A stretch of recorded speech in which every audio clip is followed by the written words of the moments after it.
തല പോകുമെന്ന് പേടിച്ചിട്ടാ, ഇല്ലെങ്കിൽ ബാലക്കാരെ മുഴുവനും ഞാൻ ചവിട്ടി കൂട്ടിയേനെ. ശരിക്കും നിങ്ങളെല്ലാവരും ഉത്സാഹം കാണിക്കാൻ ചേട്ടാ.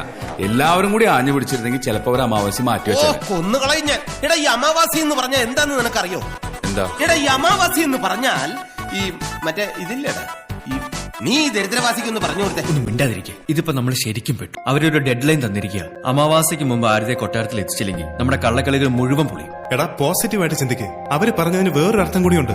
അമാവാസി വരെ നമ്മൾ ഇവിടെ സേഫാ. അമാവാസി വരെ ആരുടെ അന്വേഷിച്ച് ഇവിടെ ആരും വരില്ലല്ലോ. അത്രയും നാളും നമ്മൾ ഇവിടെ സുഖിച്ച് ജീവിക്കുന്നു. അതിനിടയിൽ ഇവിടുന്ന് രക്ഷപ്പെടാനുള്ള വഴിയും കണ്ടുപിടിക്കാം. സാമേ, ഇവന്റെ മനസ്സിലിരിപ്പ് വേറെയാ. ആ മല്ലികയെ കണ്ടപ്പം മുതൽ തുടങ്ങി ഇളക്കുക. ഇവൻ മിക്കവാറും ഇവിടുന്ന് പണി മേടിച്ച് തരും. ഒരു പണിയില്ല എന്റെ മോനെ. നോക്കൂ, അവള് സമ്മതിച്ച ഇവനെ പോലൊന്നുമല്ല. ആ വീരപ്പന്മാര് മുഴുവൻ വാളും പടയായിട്ട് വന്നാലും ശരി, ഞാൻ അവളെ പൊക്കിയിരിക്കും.